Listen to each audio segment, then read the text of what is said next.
Hello guys. और आप लोग कैसे हैं? उम्मीद है कि आप लोग अच्छे होंगे, खुश होंगे, स्वस्थ होंगे। इस लॉकडाउन में घर पे होंगे तो मज़े में होंगे। तो आज का जो हमारा टॉपिक है वो है दक्कन लावा का पठार। अक्सर एग्जाम में इससे भी क्वेश्चन बन जाता है कि दक्कन लावा पठार की जो है गहराई को बताइए या मोटाई को बताइए, और फिर जो है इसका निर्माण कैसे हुआ उसे बताइए, इसमें जो है कौन कौन से प्रदेश आते हैं उसे बताइए। तो अच्छे से इसे हम कवर करते हैं। और फिर इसका निर्माण कैसे हुआ दक्कन लावा पठार का, तो इसे अच्छे से हम जानेंगे। जो भी इससे क्वेश्चन बनते हैं एग्जाम में अच्छे से आज कवर हो जाएंगे। अगर आप चैनल पर नए हो तो चैनल को प्लीज़ सब्सक्राइब कर दीजिए और बेल आइकन को प्रेस कर दीजिए, और वीडियो को लास्ट तक जरूर देखिए, क्योंकि जो है इंपॉर्टेंट चैप्टर है। अक्सर एग्जाम में इससे भी क्वेश्चन बनते रहते हैं कि इसका निर्माण कैसे हुआ है। पहले नंबर इसका निर्माण पूछता है, और दूसरा जो है ये जो है लावा क्यों शब्द जुड़ा हुआ है दक्कन लावा का पठार, जिसे हम दक्कन का पठार के भी नाम से जानते हैं, दक्कन लावा के पठार के भी नाम से जानते हैं। तो आज अच्छे से इसे समझते हैं। दक्कन लावा पठार के अगर निर्माण की बात करें, इसका निर्माण जो है क्रीटेशियस युग में, इसका निर्माण क्रीटेशियस युग में अत्यधिक दरारी ज्वालामुखी के उद्गार से हुआ है। इसी कालखंड में जो है दक्कन लावा पठार पर बेसाल्ट लावा का निर्माण हुआ है, और फिर जो आग्नेय चट्टानों के साथ साथ ये जो है अपर्दित हुआ है, जिससे जो है काली मिट्टी का निर्माण हुआ। आग्नेय चट्टानों के समय के साथ साथ जो है अपर्दन हुआ, जिससे काली मिट्टी का निर्माण हुआ है। अगर हम इसके एरिया की बात करें, इसका जो है एरिया किस किस राज्य में है, ये दक्कन लावा पठार का क्षेत्र है, यही दक्कन लावा पठार है। ये भारत का मैप है। ये पश्चिमी तट, आपको ये पूर्वी तट है, पश्चिमी तट, ये पूर्वी तट, इसी के बीच में जो है इधर पश्चिम बंगाल है, इसी के बीच में जो है दक्कन लावा का पठार है। दक्कन का पठार के भी नाम से इसे जानते हैं, दक्कन लावा पठार के भी नाम से जानते हैं। तो इसे अच्छे से आप लोग ध्यान से समझिए। दक्कन लावा पठार इसलिए लावा शब्द जुड़ा है क्योंकि जो है इसका निर्माण जो है दरारी ज्वालामुखी के उद्गार से हुआ, लावा से हुआ है। इस वजह से इसे जो है दक्कन लावा पठार के नाम से जानते हैं। तो हमने इसे देख लिया, ये मैप है, अच्छे से समझ लीजिए। इसे आप लोग पहले बना लीजिए, उसके बाद हम आगे बढ़ते हैं। तो निर्माण को हमने जान लिया, और फिर जो है ये इम्पॉर्टेंट क्यों है तो इसे जानते हैं। प्रायद्वीपीय पठार में जो है सबसे इम्पॉर्टेंट जो पठार है, महत्वपूर्ण जो पठार है, ये दक्कन लावा का पठार ही है। इसलिए जो है इम्पॉर्टेंट है क्योंकि यहाँ पे जो है दरारी ज्वालामुखी से इसका उद्गार हुआ है, और फिर बेसाल्ट लावा का निर्माण हुआ है। ठीक, इसमें जो है प्रायद्वीपीय पठार में अत्यधिक जो है जलप्रपात मिलने के कारण यहाँ पे जो है जल विद्युत का निर्माण अधिक होता है। यहाँ पे जो है प्राकृतिक गड्ढों मिलने के कारण यहाँ पे जो है अत्यधिक खेती की जाती है, या जो है अत्यधिक जो है पानी जुड़ जाता है, तो उससे जो है आसपास क्षेत्रों में जो पानियों की कमी होती है वो पूरी हो जाती है। तो इसे अच्छे से नोट कर लीजिए। ठीक, उसके बाद हम आगे बढ़ते हैं। यहाँ पे जो है अगर क्षेत्र की बात करें तो इसका क्षेत्र जो है वो मध्य प्रदेश, पहले लिख लीजिए महाराष्ट्र, और उसके बाद मध्य प्रदेश, मध्य प्रदेश के बाद है आगे कर्नाटक, कर्नाटक के बाद है तमिलनाडु।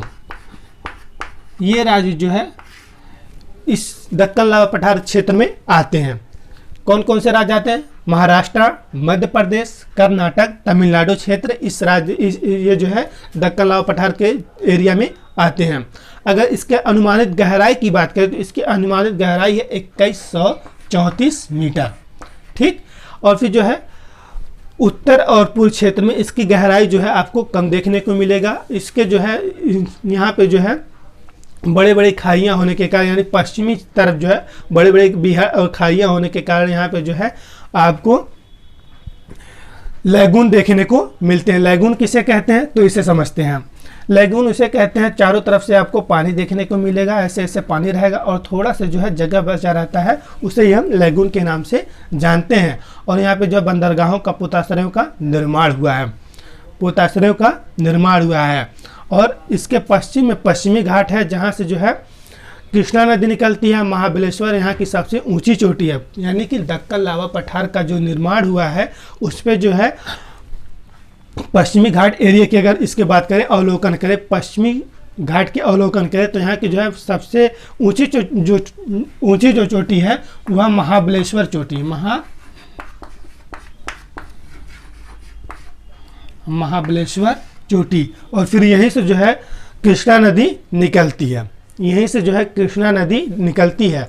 अब हम बात करते हैं जो है यहाँ पे हमने बात की इसके पहले कि काली मिट्टी का निर्माण हुआ है। काली मिट्टी का निर्माण हुआ है तो जो है लावा से निर्माण हुआ है, यानी कि दरारी ज्वालामुखी से निर्माण हुआ है, इसलिए जो काली मिट्टी का निर्माण हुआ है। इसे जो है लावा मिट्टी के भी नाम से जानते हैं।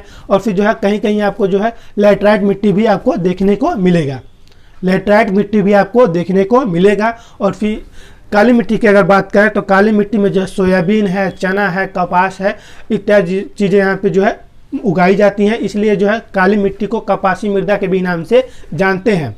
क्यों कपासी मृदा के नाम से जानते हैं? क्योंकि जो है उसमें जो है सबसे अधिक कपास की खेती की जाती है। कपास की खेती सबसे अधिक कहाँ पर की जाती है? तो अक्सर एग्जाम में ये भी क्वेश्चन बन जाता है कि कपास की खेती सबसे अधिक किस राज्य में की जाती है? तो जो है महाराष्ट्र राज्य में जो है कपास की खेती सबसे अधिक की जाती है।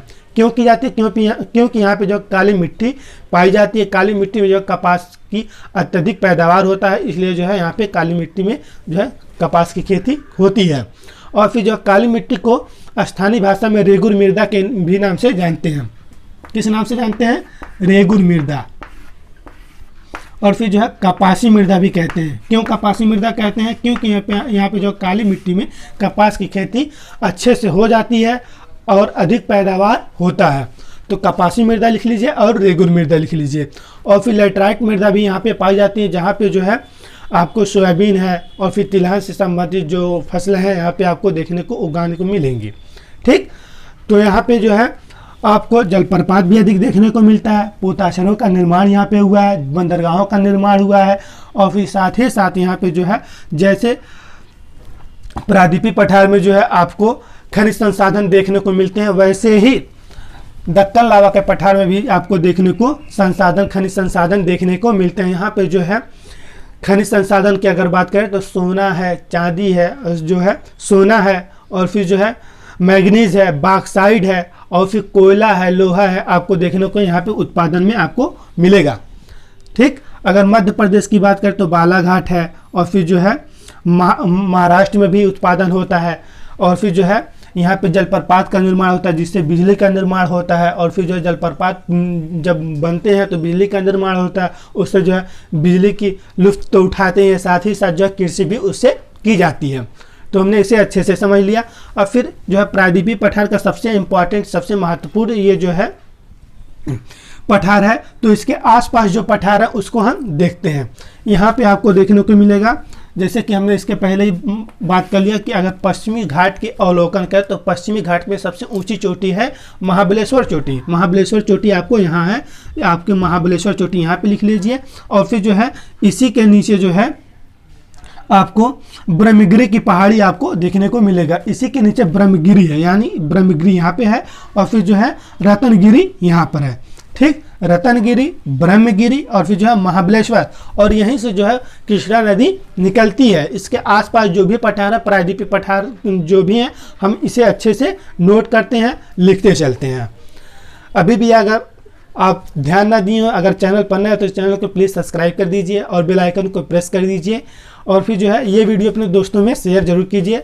अगर अभी भी कोई दिक्कत हुई हो, समझ में ना आ रहा हो तो भी बताइए कमेंट्स में, हम पूरी जो है कोशिश करेंगे समझाने के लिए। ठीक, ये हो गया। अब इसके जो प्रायद्वीपीय पठार पर जो भी प्रायद्वीपीय क्षेत्र में जो भी पठार है उसे हम देखते हैं। यानी कि ऊपर जो है, ऊपर ये भूगोल शब्द में अगर बात करें तो ये जो है उत्तर में कहेंगे, अगर टूटी फूटी भाषा में कहें तो उसके ऊपर, यानी कि दक्कन लावा पठार के ऊपर, यानी कि उत्तर में मालवा का पठार, ये हमसे जो है ये है मालवा का पठार।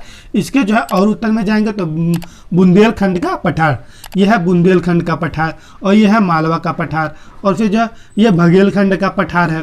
ठीक, और इसके जो है उत्तर में यानी कि बघेलखंड, यह है बघेलखंड, यह है बुंदेलखंड, यह है मालवा का पठार। और इसके जो है पूर्व में जो है छोटा नागपुर का पठार है, और फिर जो है ये है दंडकर्ण का पठार। उसके बाद ये है तेलंगाना का पठार।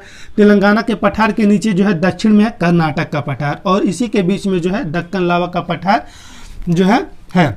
तो हमने इसे अच्छे से समझ लिया। और यहाँ की सबसे ऊंची चोटी है महाबलेश्वर चोटी। इससे जो है काली मिट्टी का निर्माण हुआ, जिसे हम स्थानीय भाषा में रेगुर मृदा के भी नाम से जानते हैं, कपासी मृदा के नाम से जानते हैं। तो हो गया, ये है दक्कन लावा का पठार। जिसे आप दक्कन पठार के भी नाम से जानते हैं, दक्कन लावा पठार के भी नाम से जानते हैं। लावा से इसका निर्माण हुआ, इस वजह से जो है इसे लावा पठार कहते हैं। अगर इसकी अनुमानित गहराई की बात करें तो 2134 मीटर, और ये जो है ये है पूर्व, ये है उत्तर। इसकी जो है ये एरिया अगर की बात करें तो इससे जो है 2134 से आपको गहराई कम देखने को मिले, यानी कि जो लावा की मोटाई है वो 2134 मीटर तक है। इसमें जो है बड़े बड़े खाइयाँ और बीहड़ होने के कारण यहाँ पे जो है पश्चिमी घाट में लैगून मिलते हैं, जिससे जो है पोताश्रय और जो है बंदरगाहों का निर्माण हुआ है। तो अगर आप चैनल पर नए हो तो चैनल को प्लीज़ सब्सक्राइब कर दीजिए। ये चैप्टर जो है आज अच्छे से हो गया, दक्कन लावा का पठार।